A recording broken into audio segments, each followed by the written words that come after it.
Hello, and welcome back to the Whole Journey Podcast. We are moving full forward with season 2. This is episode 4. Yes. And we're continuing our journey today. We started out with Journey to Love. We talked about relationship dilemmas. And then on the last episode, we talked about Journey to Self-Love, lessons from our 20s, which I feel like that could have did a part 2. But yeah, we can definitely come back to that one because we have so many more lessons to cover.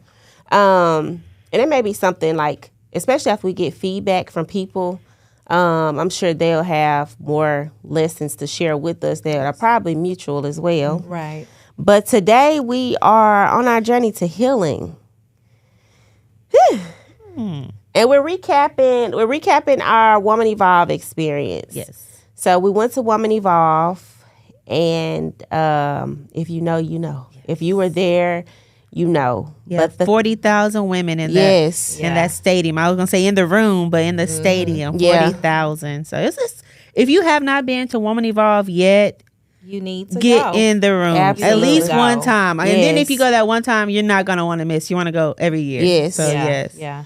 So this year's theme was surrender, and I literally feel like y'all betrayed me and got with the Woman Evolve team and told them my business. Because I feel like every sermon, so it's like a lot of, if you've never been, there are a lot of sessions, but every sermon I feel like was so catered to where I am in life right now. So I guess we'll kind of start with, so Wednesday, we didn't go to any of the sessions, but kicking off with Thursday, let's see. What was the first? I think for me, well, they had, they did that first panel, paving the way to surrender, talking about surrendering your will. And I related to some of those panelists, especially Noelle, when she was talking about she had went to school, like she was in a doctoral program, or she was in med school, I think she said, and how she was doing it because she's always had to just be high achieving, but then God told her to drop out, and I guess I can't remember correctly. I don't think she didn't, and then she got dropped from the program, and just how detrimental that was to her, but it was to get her on the path of what she was supposed to be doing anyway. Like surrendering your plans. Yes. And I guess we kind of talked about that last week. I guess it was a unwilling surrender. Yeah. Like kind of took it, but how things don't go as planned in life, and God, how we have it planned, but God has a whole different plan. Right. And at the end of the day, it all gets you where you're supposed to be. Yeah. I think, man, I don't even want to say the word plan no more, because it's like I make a plan and God like, redlining it, just marking it up. I agree. That's been my experience too, with like when you are type A and you need that structure and that order, and you need to know what's next. Like, not even that you want to know or you're curious, you absolutely need to know what's next. God just undoes that. Like he undoes the plan. Oh my goodness. And it'll derail you for a season. I ain't gonna lie. I was talking to my therapist about that, and just kind of like, God, like, why would God have me in a career, like me being type A, me being a planner, me needing to have a plan, me needing to see my plans follow through and succeed? Because we have determined, like, I don't have a gray area. It's either win or fail. Like, and that's it. And if it's subpar, it's a failure. And I'm in a career where there are so many uncontrollables. Like, I can make a plan and something happens, like materials don't come in on time. Things out of my control happen. And then my plans fall apart. And I'm like, what type of cruel, unusual punishment is this? Like, I remember, and I think we talked about that. Last Woman Evolve, I went ready to throw in the towel on this On the business. Yeah. And then God told me I had to stay. So I took that to the chin and like, okay, I'm going to stay. And now it's like literally deconstructing me. Like who I've been for the last 31 years. It's just being ripped into shreds. Breaking you down. Man. To build you up. And Pastor Torrey talked about that. Exactly. He Yeah. did. Yeah. Okay. I think his sermon, which we'll get to because he was last, but that was my favorite one. His was my favorite one. Yeah. And it's surprising because, you know, it's a man coming into a female space. So you think There were lots of men in that female space. yeah, that was different for me too. I would dare to say it's a little weird. Yeah. But it wasn't like that first year. It was not. It was a lot of like tag along husbands, things like that. So, which I kind of, and I was thinking when we were in the last session and I saw a lot of men, I was kind of thinking, I'm like, if for example, I didn't have any friends going with me and I wanted to go, my husband would suffer through it. Like if he just absolutely had to suffer through it. But he wouldn't want to. You know, like if I was like, say for instance, it wasn't in, you know, Dallas and it wasn't that close to us. Say it was in New York and it was somewhere far and I didn't have nobody to go with me. He would probably go, but I just don't see him sitting through those sessions. No, I could see him being in a hotel, finding something to do during the day while you were at sessions. We were literally in sessions from like 9:30 a.m.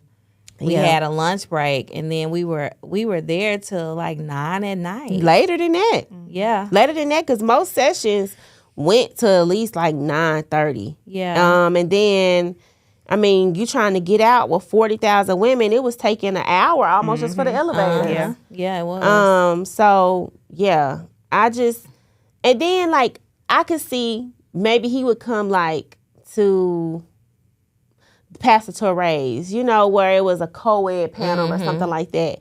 But when we saw that man in the inner circle Q&A, I'm like, what's going on here? why are you here? You could even sit outside the room. You know, it's just, I don't know. And I feel like it kind of interrupts. You said it, like you don't know the impact. Because we all have different traumas.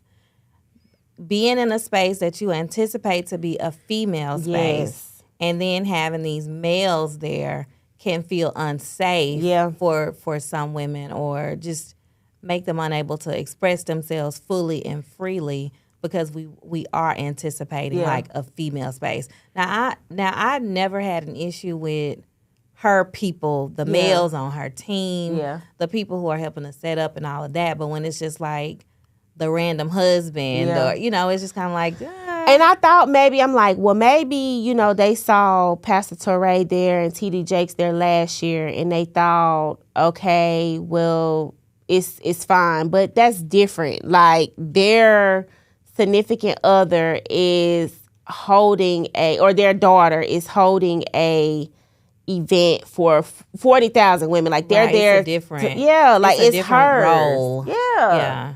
But it was just that was a little weird. But moving on through the day, mother wounds with Dr. Anita. Yeah. Who is my hero? I love her. I love Dr. Anita. Too. Oh my goodness. No. We gotta go back. Because the opening session when Pastor Sarah and Dr. Anita, we did the exercise with your back is, you know, you have your back to somebody and it. Then you reach forward and touch the other person in front of you. Man. And like was that part of the mother wounds too, was it? No, that was the opening session. Okay. That was before we even got into everything. That's one of the first things. It was a powerful exercise because for me, it was the literal. Yeah, like, me too. It literally, these are the people. Yeah. Our woman evolved the group that we go with, it's a beautiful group. Yeah. Like, we can vibe. Yeah. I want our Woman Evolve group to expand, but dang, you lose the intimacy sometimes. That's what you when see, like you that invite, safe space yeah, that when we you have invite already. other people in. Yeah. She was like, I see this head shake like, nah, we good. We good. she was like, we was in one of the sessions, and she was like, I would love to bring a big group to Woman Evolve. And I was like, I can't relate.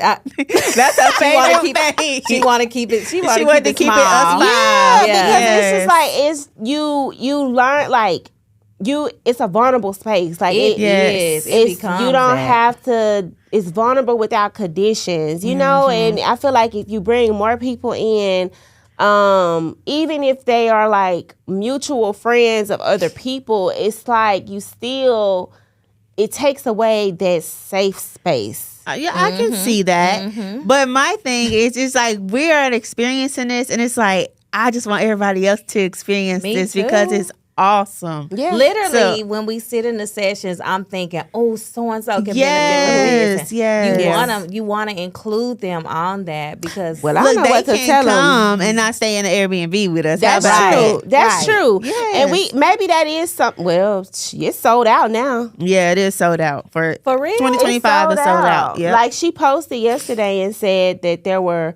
465 tickets left, and then I think by the end of the day it was gone. It was sold oh out. wow, Yeah. So sorry, but I not mean, sorry.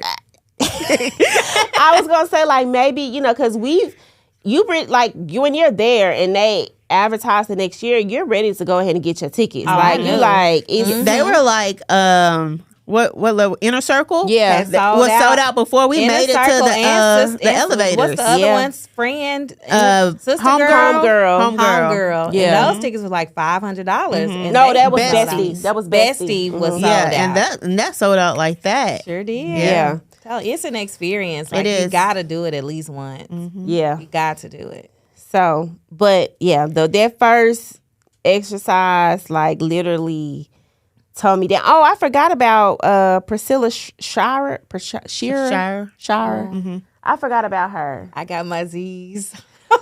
She is I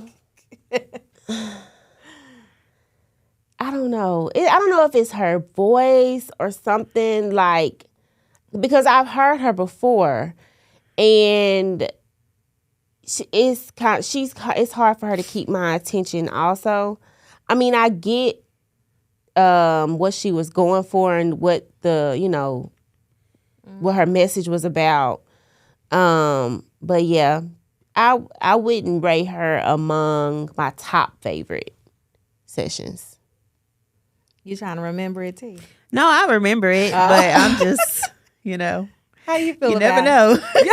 You never know. So, next. Well, moving right along.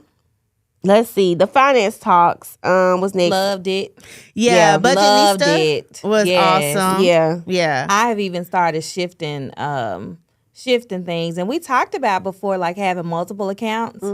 I've started moving money so that it automatically goes in different places. So that was helpful for me. Like, okay, I'm already doing this noodle budget thing because I do a noodle budget in a heartbeat. Yeah. I don't care. Yeah. But I was already doing that, so it was nice to hear like what you're doing really will it'll work. Yeah. It'll work over time. Yeah. Yeah, it I hadn't come back and done anything personally, but I did come back and restructure some things business wise. Like, okay, we're gonna snowball some things, which they didn't talk about that there, but it did kind of help me realign some things that we needed to do business wise.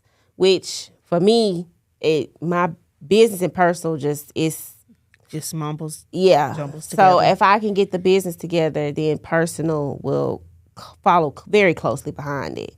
But yeah, I enjoy being able to hear the Budgetnista in person. I did too. Like I follow her on like Facebook, and I've been follow her on Instagram too. But just to like have her in person was really great. I know that she talked about like having 4 accounts. Like I got 2 accounts now. I was like, okay, I need to get 2 more. Yeah. To at least Yes, get the I minimum. did start working on that. I started Yeah. working on that this past week. Like, okay, yeah, kind of trying to work. Yeah. And just trying to set up that generational wealth and our financial freedom and setting the tone for our kids and their kids. Because I was paying everything out of checking. I didn't know that. I didn't know that you needed to have. Well, let's explain it so they'll know too. Yes. So she basically said you need to have 4 accounts. So one account is a checking account that you only pay bills in. You do not get a debit card for this account because this is strictly you putting money in and whatever your bills coming straight out of that account. Then you have a personal account that is like your fun money. It's your spending money. Your things that aren't necessities that come out of there. Then you have another savings that you also don't touch. It's at a whole different bank. Yeah, this is your emergency fund. And then another account that's like for retirement, goals, trips, travel, whatever. Goals and all that. Yeah. So 2 checking, 2 savings account.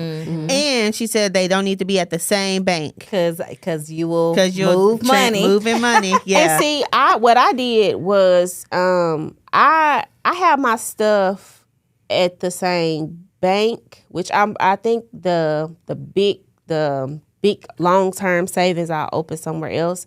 But what I had my bank to do was to remove the ability to transfer between accounts. Because they can do that. Like off my internet banking, I don't want to disable. Because I will transfer. And it's dangerous for me because like my personal account and business account was there. And so it was just easy for me to just transfer from my business to my personal, constantly. And so, yeah, before she said that, I had already disabled that because that transfer feature can be dangerous. And when you have it somewhere else, you're not looking at it. Yeah. Like, out of sight, out of mind. When you have that it's like, oh, okay, well, I do got a little extra I could slide over. So when you don't even see it, when you log into your checking account, it's just like it's not even there. And what I think I'm going to do when I open up the account, like the overall savings, is I'm going to tell them, like, I don't even want, like, e-statements. I don't want any internet banking. Send me a paper statement. Because it take me so long to open up mail that by the time I see the balance, it ain't even right. But if I can like log into it on the phone, I'll be in there like wire transfer. So I don't even give me paper statements. Yeah. It'll be 3 months before I even get a chance to open it. And by then, it's different. Yep. Yeah. Budgetnista was really good and engaging. I really liked her. She had a great personality. Okay, after the finance was mother wounds. Look at your face. So the first time when Dr. Anita was really pushing her book, The Garden Within, and she spoke at the last Woman Evolve, that kind of created like this domino of healing for me. Because I needed to have some tough conversations with my parents because there was a lot of resentment that was there, and it was impacting my ability to grow and my ability to fully engage them in my current, like what was going on with me currently. I had opened a business and I didn't even tell them. Bought office space, didn't even tell them. And so she found out through the grapevine, and that was really hurtful to her. But I just felt like they weren't concerned. Like that I just needed to do this stuff on my own. They didn't, it was, we ended up having that conversation. So from the very first Woman Evolve that we attended that kind of spiraled this repair of my relationship with my mom specifically to this one where she's talking about mother wounds, I could sit through that very differently. I was tearful the entire time, the first time, because it was this awareness that you got to do this work. And it's not that I had never started, because when you are training to become a therapist, you do therapy. And you also, they talk a whole lot about you learning like what's going on with you so that you don't experience counter transference with clients. Like when they come in with similar situations, you don't make it about you because you've already worked through your stuff. So I worked through my stuff. I wrote my letter, the things that we had to do for training, and I ripped it up. I felt like this isn't something I need to share. It's going to ruffle too many feathers. So I'm just going to write my story out. I'm going to read it. I'm going to come to acknowledge it, and then I'm just going to rip it up, trash it. And that's what I did. So I felt like because I had done that work that I was good. Like, it was fine. Boy, Dr. Anita came through. And just undid those It was wounds. like, no, you baby step, but you didn't go the whole way. Yeah. And so the garden within was just like, okay, this is something you really gotta work on. So this year, I was able to listen without feeling like the weight of this is what you have to do in your life. Yeah. So it was a different experience, but it was a good one because I think that's what makes us good therapists is because we do the work. So when we're sitting across from other people with the same things, we're not able to just hear you, but we can empathize because we've worn those shoes. So I absolutely love Dr. Anita, y'all. Yeah. She's my favorite. I love Sarah, but boy, I love Dr. Anita. Yeah. Yeah. And I feel like y'all are like on the same wavelength, you and Dr. Anita, we because are. y'all in the same profession. Yeah. For me, I kind of have the same sentiment as you, Keita, because like last year, I kind of unveiled some things that like some old scabs or whatever with my mother. So this year it was like I felt like I was okay, but then when she got to asking us to stand up for certain things, it was like somebody like just scratched my scab and it was hurting. You know, like I was like, oh, okay. Yeah. Like these are the feelings that I felt like this is how you describe it because you feel it, but when she put words to it, it's like, okay, yeah, that's why I feel this way and that's why I act this way because of those mother wounds. And so I've done therapy. I've been through therapy and I feel like I graduated, but you don't never graduate. Don't do that. But I feel like then in that moment with her, it was like, okay, I need to go back. Because, okay, this still kind of hurts a little bit. So I need to go do some more work. I don't think you ever graduate from therapy. Yeah. That's why I look like that. Well, I felt like that portion. I was like, okay, I felt like I was healed from that. Because like that you're able to function. It's not impeding your functioning. So it's like, okay, we're good. Yeah. I can move on to something else. Because sometimes you get demoted in therapy. Shout out to my therapist. I call it demoted. Yeah, you do. Because, you start out and you may be going weekly. And then you start going, they switch you to bi-weekly. And I feel like that's the promotion. And then some people may go monthly. And I went from weekly to bi-weekly. And then I feel like I got demoted back to weekly. But I think that's just, and me and my therapist have been doing some really, really, really, really good work over the last month or so. And at the end of every session, and I haven't even told her this, I kind of look for her to be like, okay, well, I'll see you in 2 weeks. No. And she'll be like, okay, same time next week. And I'll be like, I guess we're still here, So the beauty of it, though, coming from being a therapist is sometimes when you move a client to the bi-weekly to see how they are progressing, they when it's weekly, they feel like they're doing good. And they are in a lot of ways. So you do move them to bi-weekly and all hell breaks loose. Man. And now we can do some real work because you're doing a different level of work than you did before because it was probably more externalized. Like, these people around me are blah, blah, blah. But now when you come back, it's like, no, it's something in me. So you're able to do a different kind of work. So, man, I'd be excited when something happen. But also, I feel like it's about where you are in your life. Yes, it is. Like, but the reason, and this is why I say I feel like you never graduate from therapy, because you'll do something or you will experience something and you don't realize that your reaction is to something from your childhood. It Right, actually yeah. is. You know, and it's like, okay, I've been in therapy now for, I think, 3 years. And as long as I've been, it's with the same therapist. And I feel like we are just uncovering some things that you would have thought we uncovered in the first year. You know, we had tough conversations then, but we're just getting there. Like, what? And I tell her all the time, I'm like, how did we get here? Like, how? I was just trying to tell you about my day, you know, and then you end up and you're talking about your childhood, and you just be like, I didn't even realize. So that's why I think you never graduate. Well, yeah, I wasn't saying like graduated from therapy and I misspoke all the way. I'm talking about that level. Like I felt like I graduated from kindergarten. Yeah. with the mother wounds, and I felt like that was good. Welcome back to pre-K. Yeah, I'm back. Welcome back. I go back a grade. Welcome back to pre-K. Yeah. But I honestly feel like Woman Evolve has opened me in such a way that I'm hearing God and like He's making some connections that I'm just like, oh, that's why.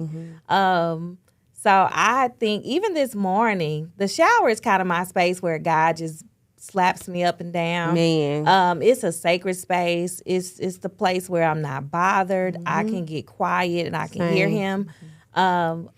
And so I get revelation in the shower too. I get a lot of revelation and instruction. Yes, that happens in the shower. So this morning I got revelation that connected some things for me. Because honestly, I blamed my mom and my dad for a lot of the adverse childhood experiences that I had. But I also have to bear the responsibility that I did not share either. And so what God was revealing to me this morning, like what He enlightened me on, is why I stopped sharing. Because I don't think kids innately, you know, our kids talk. But at some point, kids get silenced. Yeah. And that silencing, God made crystal clear for me when that happened. And it was just like, whoa, it was then. Yeah. Yeah. I saw something on TikTok, and it's like oftentimes, and most time it is the eldest daughter, where it's like they didn't have to worry about you. You know, so they never, since they didn't have to worry about you, they didn't really check in on you a lot. She actually said that Yeah. too when we talked. I Like, need to find I that thought you post. was good. I thought you didn't need us. You did all this stuff by yourself. But independence is not something we innately do. We become independent because when we try to depend, we were disappointed or you were consistently failed by the people around you. Yeah. So when I don't wear, like, when I hear like people say Miss Independent, that's not a default setting. Yeah. Baby, that used to be the goal. that is- I used to be Miss IND, like wanted to get Webby sung on a shirt. Yeah, but Now- that's because we've been coached to believe that that's what we should be, but we're not supposed to be independent. We're supposed to be in relationship and pro-dependent on the people that are in our lives who we say we love and we trust. Those people should be coming through for us. Yeah, and that's not the reality a lot of times. Speaking of that oldest daughter, I had sent it to y'all, and then I ended up sending it to my sister and my cousins because for a long time, I was the baby in my entire family. Like from my mom, my dad, and then with my cousins, because most of my cousins are a lot older than me. And then my uncle he had some kids. But like as far as like the close-knitness, part of, you have like few cousins that stick together most. Yeah. I'm the youngest, and so I sent them that post, and it said, and let me say this, I saw something on TikTok that said nobody isolates more than the oldest daughter who knows nobody is coming to save her. And immediately I teared up. Then to add to it, I go to the comments and saw isolation, extreme independence, the need to accomplish everything, but never feeling like you've accomplished enough. And the girl said, somebody come check on me. And I feel like that's how you have to be.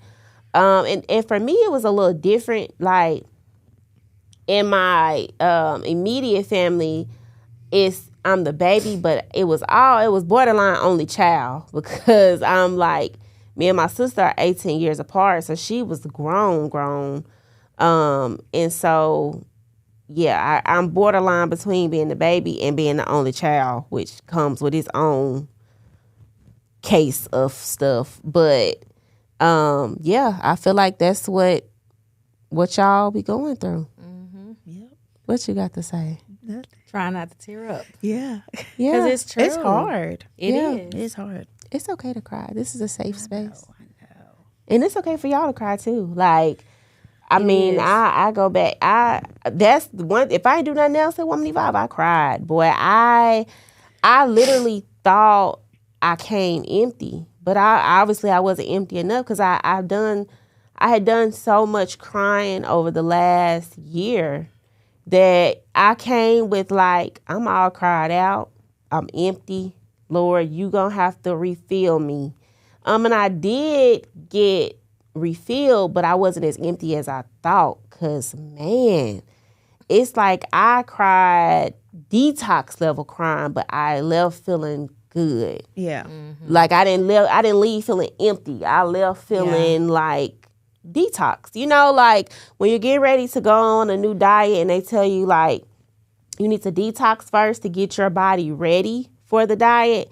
That is the perfect example for my Woman Evolve experience. It's like it was a detox to get me ready for the diet, and the diet is surrender. Yeah. Yeah. So I came with expectation. I just remember hearing like expectancy in my spirit, just over and over again, praying throughout the entire flight that I was ready for whatever God had, whatever that meant. Because I'm at this place now where I want to sacrifice and surrender everything. Yeah. Because I'm just tired of me. I'm tired of my intellect. I'm tired of my reasoning.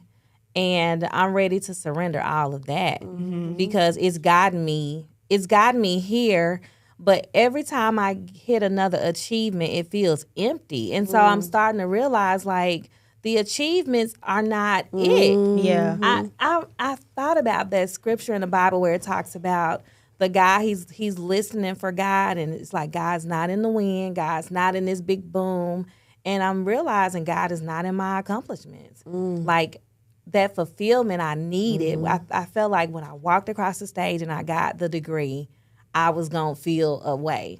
I went home and went to sleep, disgusted. And I didn't even know why. But I feel like the accomplishments have been so empty because I thought that they were going to give me a new identity, this fulfillment, and they didn't. So now I'm ready to like trade it all in. Yeah. Because I'm sick of feeling used and like what I do is never enough.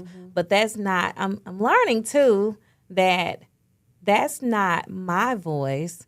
That those are voices that I've heard from the outside, but now they sound like me.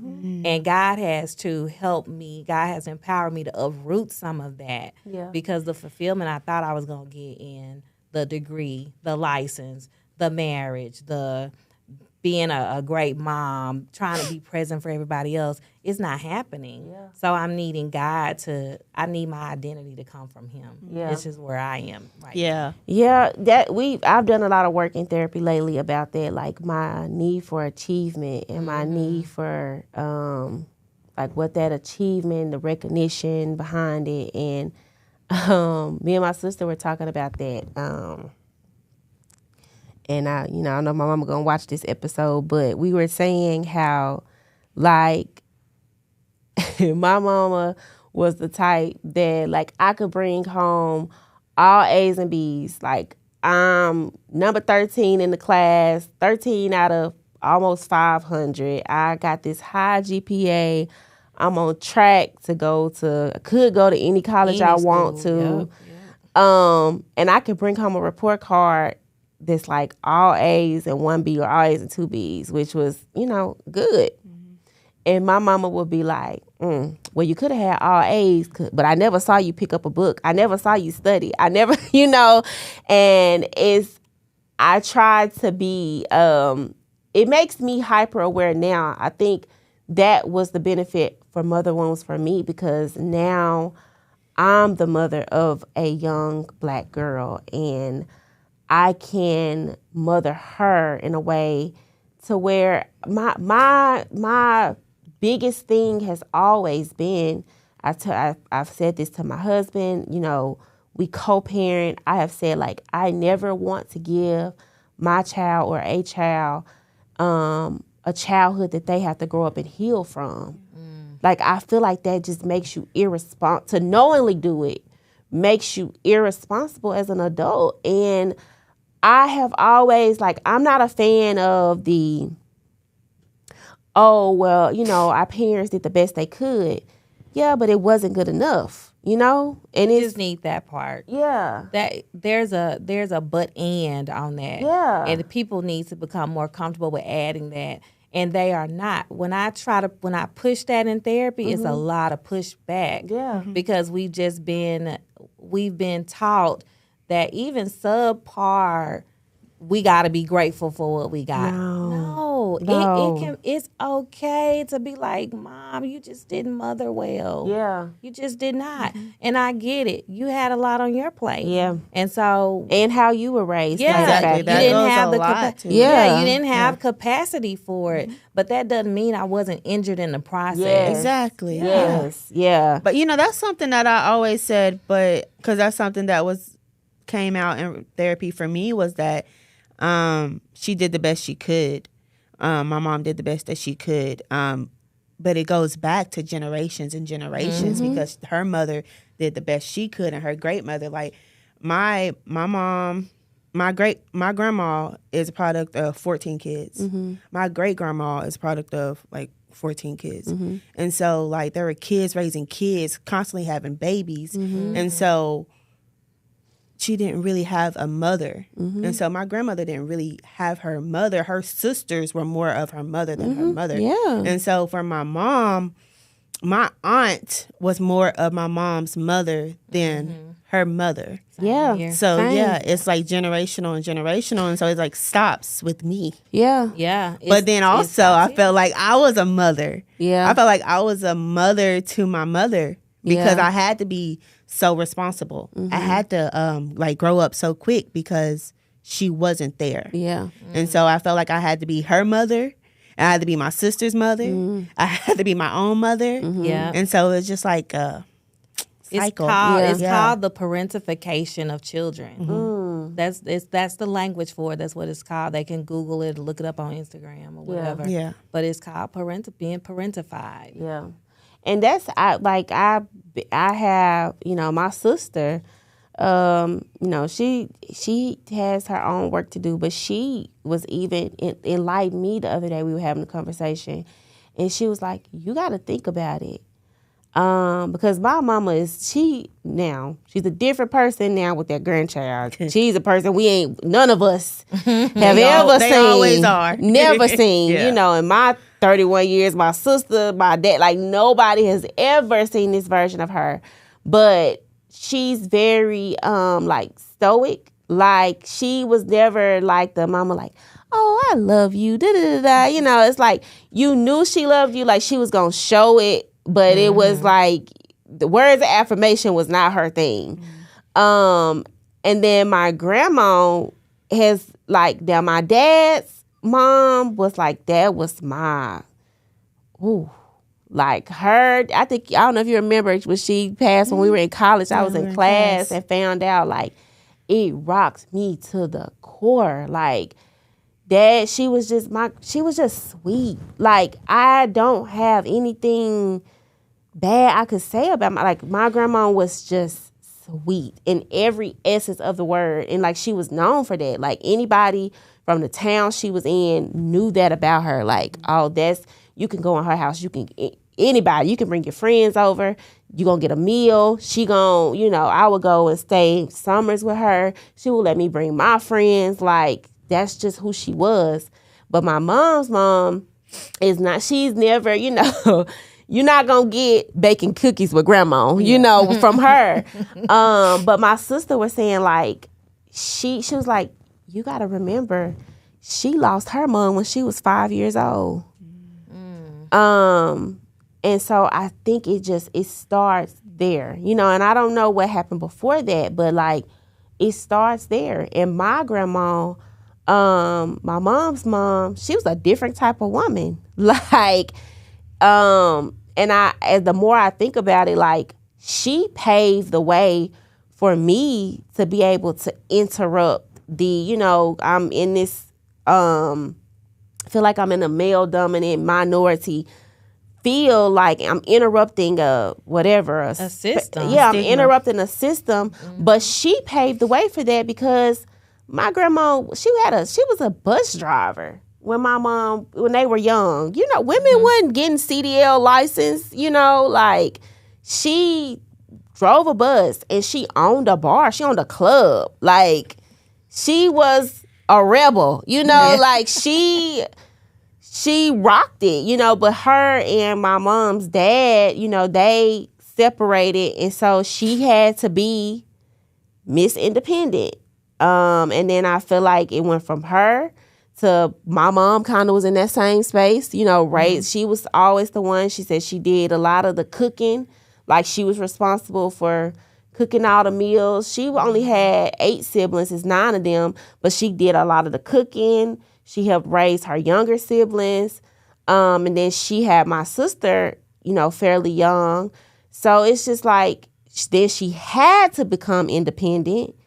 And then even though I, was raised with my dad in the house, I watched my mama be independent. And I watched her, if it was something she wanted to do, she did it. And so that independence then transferred down to me. I feel like they parent from the places they messed up. Yeah. And they don't want that for you. Yes. So if she knows she's in a society where she can't depend on people around her, then she's going to make sure in her house that you got to be the same way. Yeah. Yeah. And it was very like, get it out the mud. Like, figure it out. It was not a lot of hand holding. My dad, was always, oh, I'm proud of you, this and that. But her is just like, you doing what you're supposed to do. You're supposed to go to school. And, it was not like... I wanted to, my main thing now in how I parent is there are rules, there will be structure, but there's also relationship. Yes. So I'm not too big to play with the kids. I wake them up with tickling. We do a lot of touch. Jeremiah will not hug me except from the side, which, but I try to make sure that they know that they are loved. And I ask, like, how do you know we love y'all? And I always am interested of, how they will answer that, because it's important to me that they not only know intellectually that we love them, but they can feel the love in our house, because we go out of our way to build relationships and be present for them. Yeah. So, I'm like you. I don't want to raise kids. They got to heal. They got to heal from interactions with me. Now, we do mess up, but I'm not above apologizing either. Yes. Even in that moment. Yes. I don't ever recall anybody apologizing. They might ask you something, like they want to apologize. They might be like, well, you hungry? Yeah, that's it. You hungry? You want to go to the store? But gosh, they may cook your favorite meal. Yeah. That's the apology. The humility that it takes to just teach your kid that it's so, hey, yeah, I did yell at y'all, and I apologize for that. I'm going to work on my communication. Yes. Because it didn't have to take all that. Yeah. That's how I am. Like, like sometimes you get frustrated and like, we're human. But I'll catch myself. I'll be like, you know what? I'm sorry. Mama's frustrated. Yeah. It's not you. It's just I'm frustrated. I'm sorry for yelling at you. And he'll be like, it's okay. I find myself stepping away. I have to remove myself completely because I am, I find she's a toddler, so I do find myself irritated. But I tell her daddy, like, hey, can you do this for a second? Yeah. And I go get myself together. Yeah. And then I come back. Yeah. Yeah. And you may have to do that. Like it takes about 20 minutes to get your heart rate regulated, get your breathing under control. And you may not even realize how elevated and escalated you are in a moment when you're responding. So I advise, hey, mama give me a break. Yeah, I'll be right give me back. a minute. Yeah. But I make sure, I grew up, we say, I love you. We hug. We're very touchy. And, a lot of my friends, one of my other best friends, every time we got to phone, I'll be like, I love you. And, she, at first, she was like, but now she says it back. She's so tough. But even, me and Carson, we were in a car on our way up here. And I was like, guess what? He was like, what? I was like, guess what? He was like, you love me. I was like, yeah, I do love you. Yeah. But we say it so much. And I just make sure that he knows that I love him. Yeah. And I also want him to know, TT Bree talked to him about something that he wasn't okay. He thought that he was going to get in trouble for telling me that he had a girlfriend. But he told you. And I told him, I was like, you can talk to me. I'm not. He was like, but you said I couldn't have a girlfriend. I said, I know, but I'd rather you tell me. I'm the cool TT. I mean, it is what it is. Yeah. But y'all kids get overshare. And I just be like, don't tell me nothing that you finna put me in a hard space. I'm going to have to tell your mama, but a mandated reporter. Yeah, I'm a mandated reporter to your mama. But, I think, this proves that we are all still healing and have so much healing to do. And it's a constant thing, but we can leave off. So we know the theme was surrender. What have you decided to surrender?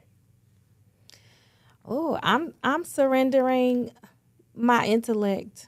You want to go? I'm surrendering my will. I told God, when we were there, I was just like, God, I surrender my will, your will, not mine, because I've been doing it my way, and I'm tired of doing it my way, and I ain't getting where I want to be. So clearly, I need to take my hands off of it and do it your way. So that's what I was like, not my will, but your will, God. Yeah. So I am surrendering all, me, my business, my family, my life, my will, all in every part of that work, in all facets of that, all.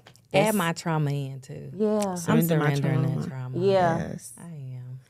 This was good. We didn't even get through all of Woman Evolved. We only got through one day. Yeah, but Now you see why we going back. Yes. Inner circle. Yes, it's a lot to process, but I just want to encourage you to do the work. It's hard, but do the work because it's so worth it, and you owe it to yourself to do the work. And if there's any way that we can help you do the work, if you have questions, if therapy recommendations, practical tools, steps that we took, let us know. DM us, send us your questions, email us. We want to hear from you, and we want to help you heal, sis. We want to help you be your best self. Yes. And so, we love you, and we see you, and we know that it's hard, but it's worth it. Yes, it is.